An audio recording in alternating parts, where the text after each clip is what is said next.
Pasti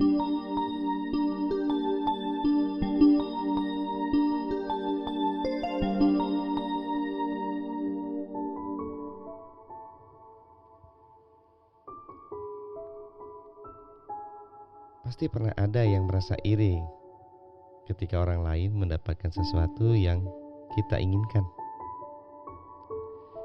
Saat kita melihat mereka mendapatkan apa yang kita inginkan, kebencian muncul dari dalam hati dan mulai muncul pertanyaan-pertanyaan dalam pikiran kita. Misalnya, mengapa sih mesti mereka? Apa yang mereka lakukan untuk mendapatkan itu? Kenapa bukan aku?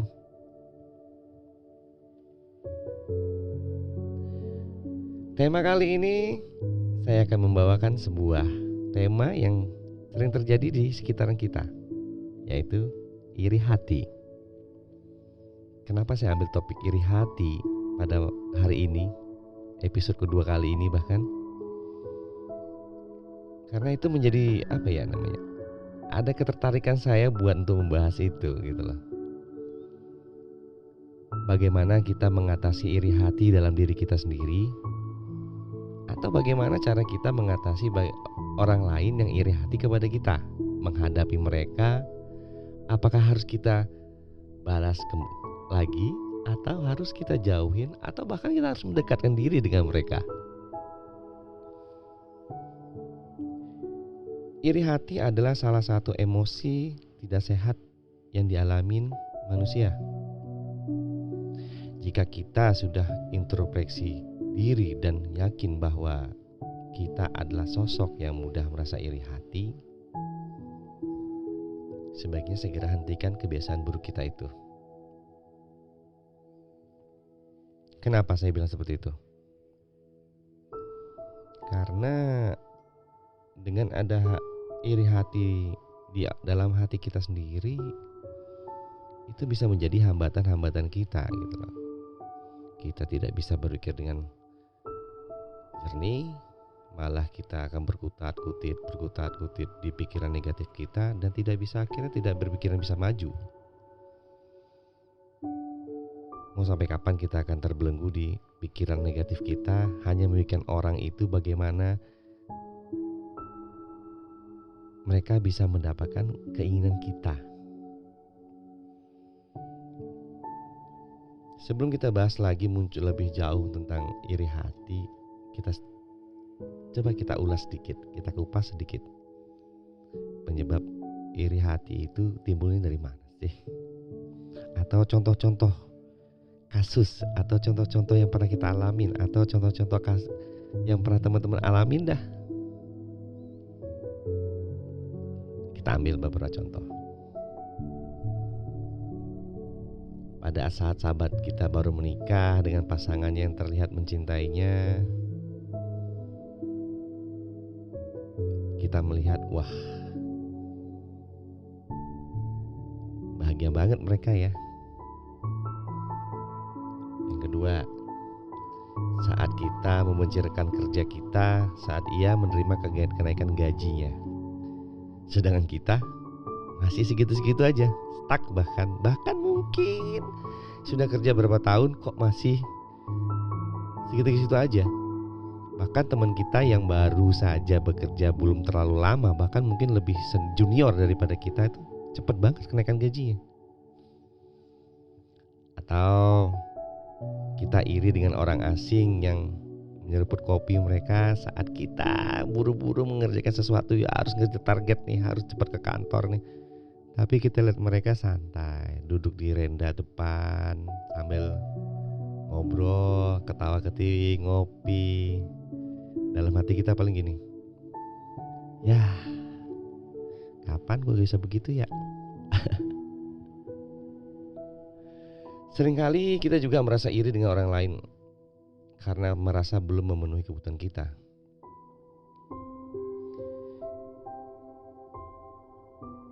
Tapi daripada kita menghabiskan setiap detik waktu kita untuk membenci atau iri hati terhadap pencapaian orang lain, lebih baik luangkan waktu kita untuk memikirkan permasalahan dari dalam diri kita ini. Kita harus duduk, berpikir tenang, untuk mencari tahu alasan utama penyebab kita menjadi mudah iri hati. Apa saja sih yang membuat kita iri hati? Yang pertama mungkin kita bisa buat suatu atau kita introspeksi lagi lah ke belakang. Kok bisa sih gue begini? Setelah kita melakukan introspeksi atau memikirkan lagi, membedah lagi tentang diri kita, sehingga kenapa sangat gampang sekali kita iri hati melihat seseorang yang meraih keberhasilan orang lain tersebut.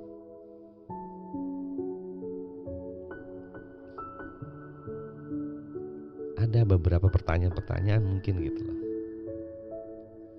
Nah,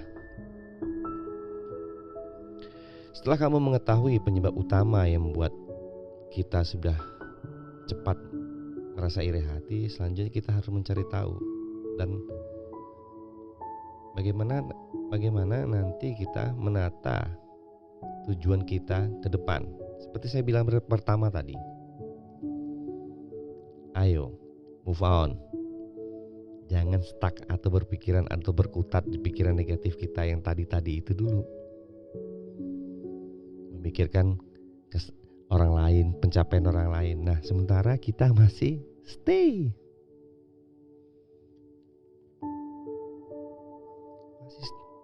di tempat kita tersebut, sehingga kita tidak berjalan hanya karena memikirkan orang lain tersebut.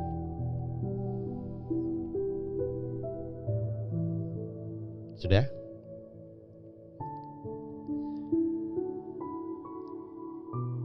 Setelah kamu mengetahui penyebab utama membuat kamu mudah iri hati tadi, kita menata ke depan. Kita harus mau apa ini ke depan.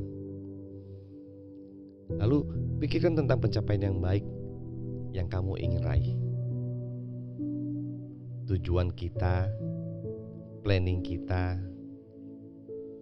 apa sih yang kita lakukan ini selama ini untuk meraih tujuan kita tadi. Fokus. Kenapa bilang fokus atau tujukan pikiran kita ke tempat apa yang kita planningkan tadi? Agar kita bisa mewujudkan itu semua kalau kita bisa fokus dan konsisten.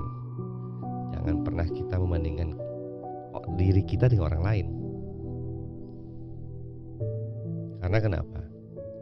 Karena fokus dan kemampuan setiap orang berbeda-beda. Tapi tetaplah jadi versi terbaik dirimu sendiri. Atau paling simpel, jadilah diri kamu sendiri. Jangan berusaha menjadi diri seperti orang lain. Karena seperti saya bilang tadi, setiap orang ada kelebihan dan kekurangan. Ya mungkin di orang lain tersebut belum tentu ada yang kita punyain. Begitu juga dengan sebaliknya. Jadi ada istilahnya dibilang plus minus lah. Lalu belajar dari orang lain. Percaya atau tidak ya, iri hati dapat memberi kamu atau kita kesempatan untuk belajar dari orang-orang yang membuat kita iri. Bergaul dan berbicaralah dengan mereka. Pelajari bagaimana mereka mencapai kesuksesan. Jadikan semua itu sebagai motivasi untuk dirimu. Jika niat itu baik, pasti mereka bersedia memberi saran atau nasihat yang membangun. Hindari mereka yang memberi kamu pandangan negatif, karena itu membuat perasaanmu menjadi bertambah buruk. Jadi gak ada salahnya dong kita menanya kepada orang yang kita anggap sukses tadi, yang membuat kita galau. Bagaimana sih mereka cara mereka dalam pencapaiannya itu? Bukan harus dimusuhin, bukan harus dibenci. Ketemu di jalan pura-pura tidak melihat, atau bahkan berbicara yang aneh-aneh di belakang mereka tentang mereka. Wah, kalau itu mah terlaluan ya.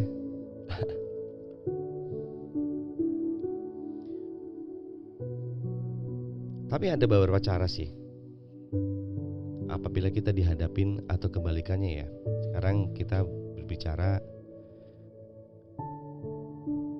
apabila orang-orang itu yang iri hati ke kita.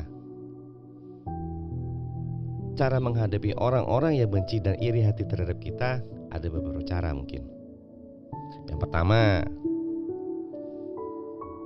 apabila kau melihat atau kamu melihat orang seperti itu, pertama, satu, jangan pernah ucapan atau tingkah laku dia atau attitude dia dimasukkan ke dalam hati. Karena kenapa? Ketika seseorang merasa iri terhadap kita, masalahnya bukan pada kita, bro, tapi pada orang itu.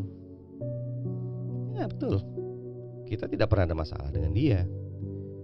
Dan selama ini kita berlakukan sesuatu tidak ada yang menyinggung seseorang. Namun kenapa dia kok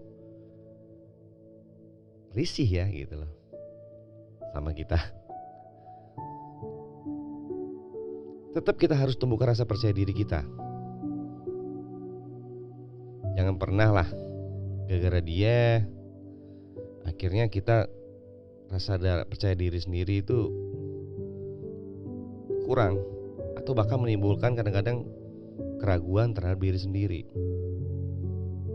Kalau sudah sampai sedemikian, wah, kasarnya gue gak minta makan sama lu, bro, gue nyari makan sendiri. Jadi seperti saya bilang tadi, ngapain dipikirin. Teruskan pekerjaan kita. Jangan biarkan orang lain menghentikan kita. Fokus, tetap fokus, kita kerjakan terus. Masa bodoh dia mau bilang A, I, U, E, O. Masa bodoh, mau dia mukanya cemberut, mau dia ngomong di sekitaran kita, si A begitu, si B begini. Masa bodoh dah. Pusatkan perhatian kita pada orang-orang yang mendukung kita. Why? Because justru itu sebenarnya yang memacu kita semakin semangat. Jadi ngapain kita maksudnya ngapain kita peduliin orang-orang yang tidak jelas, bahkan tidak membantu atau tidak bahkan menyusahkan kita. Mari kita fokus saja sama orang-orang yang mendukung kita. Ingatkan diri kita bahwa orang itu iri karena Anda atau kita melakukan sesuatu dengan baik. Benar. Jadi mindset, suggest mind ke otak Anda atau ke diri kita sendiri ya. Orang itu iri sama kita karena kita melakukan hal yang lebih baik daripada dia, dan dia tidak bisa mencapai hal tersebut, sehingga dialah yang akhirnya melakukan sesuatu yang tidak baik terhadap kita.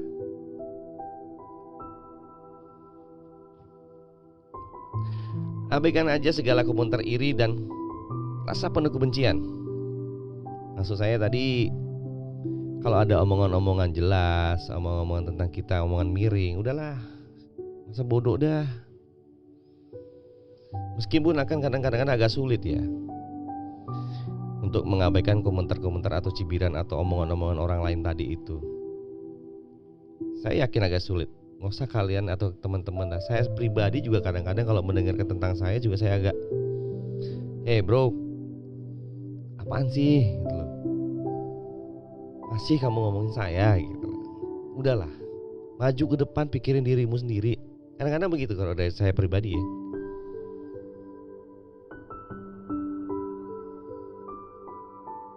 Ya itu tadi, mungkin merasa sulit tadi ya untuk mengabaikan komentar mereka yang agak-agak gimana, sama iri sama kita. Tapi agar mereka sadar bahwa sikap Anda agar mereka sadar bahwa sikap kita itu justru menyangkal komentar-komentar tersebut. Maksud saya begini, kalau kita mengabaikan komentar-komentar mereka atau omongan mereka tadi tanpa peduli, cuek bebek, mereka akan juga, si dia kok nggak ada masalah ya dengan omongan kita. Ya jelas orang kamu tidak melakukan apapun. Dia kan akan bingung sendiri dah, akan kepanasan sendiri. Dia akan melakukan segala cara apapun untuk melakukan tersebut, untuk benar-benar yang menjatuhkan kita. Atau biar gentleman nih, ya, hadapin aja langsung orang-orang yang sehari-harinya membenci kita. Kalau gue udah tahu nih dia udah benci banget sama kayak atau sering ngomongin aneh-aneh, saya tetap berteman dengan dia dan bahkan mungkin juga nggak ajak ngomong biasa, ya.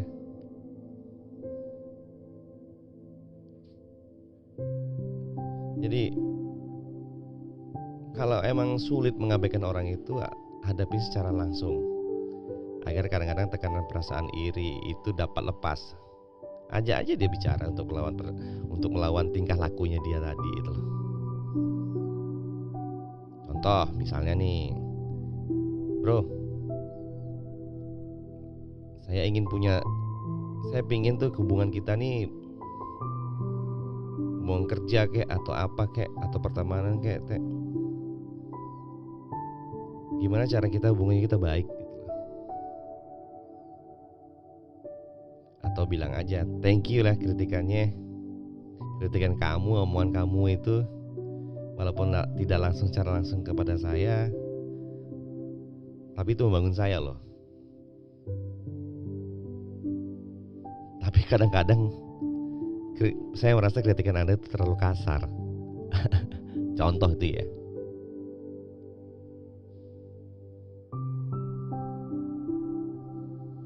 Kurangi interaksi negatif kita dengan orang itu. Jadi kalau emang kalian tadi ada dua hal yang saya bilang tadi agak susah dilakukan, ya udah. Kita juga bisa mengubah lingkungan kita atau dinamika sosial kita dengan orang itu. Kemampuan mempengaruhi kita, kemampuan dia mempengaruhi kita itu pun bisa berkurang. Mungkin yang bisa kita lakukan adalah kumpul dengan teman-teman yang mendukung kita. Dengan demikian yang membenci kita itu tidak bisa kesempatan lagi atau melawan atau menyerang kita kembali, karena kita sudah berkumpul dengan teman-teman kita yang mendukung kita. Tidak mungkin dong dia masuk ke dalam kumpulan kita itu bilang si A ini begini-gini, tidak mungkin. Habislah dia. Ketika kita bertemu orang yang membenci kita itu, jadilah orang pertama yang menyapa dan kemudian pergi aja. Seperti saya bilang tadi, just say hello. Untuk lebih lanjut kayaknya tidak penting lah, ya kan?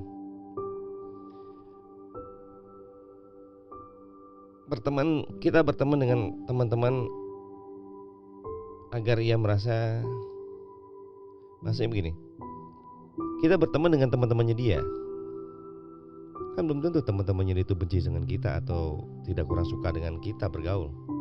Justru teman-temannya itu kita dekatkan, sehingga dia nanti akhirnya merasa seperti orang luar. Set, teman-teman gue kok pada deket semua sama dia ya, bahkan gue gimana gitu loh.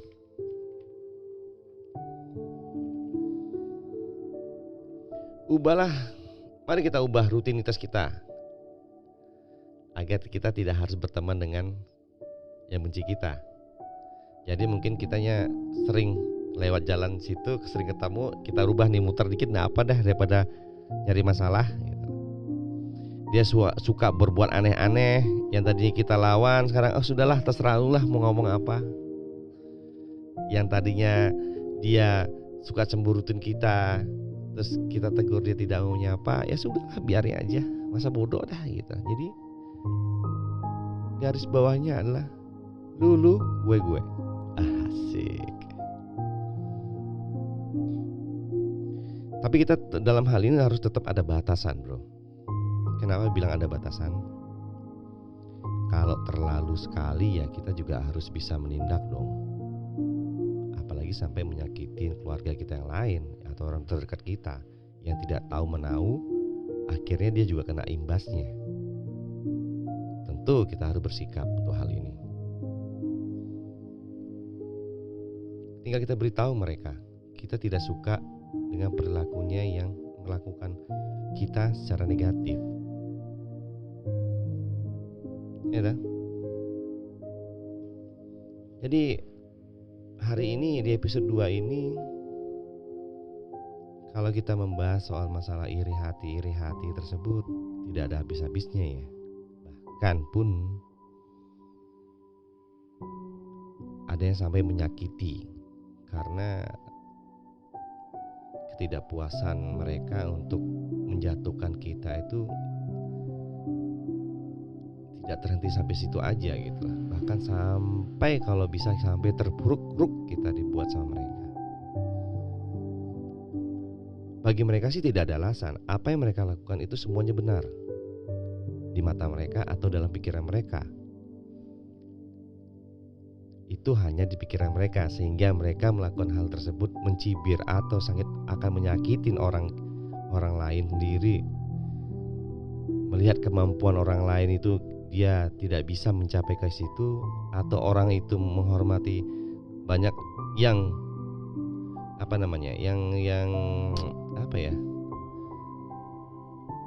banyak yang suka sama kita sehingga dia merasa gerah gitu loh. Kok bisa dia aja sih gitu loh. Ya tinggal kita memakluminya aja. Karena dia tidak bisa mencapai apa yang kita punya atau keberhasilan kita.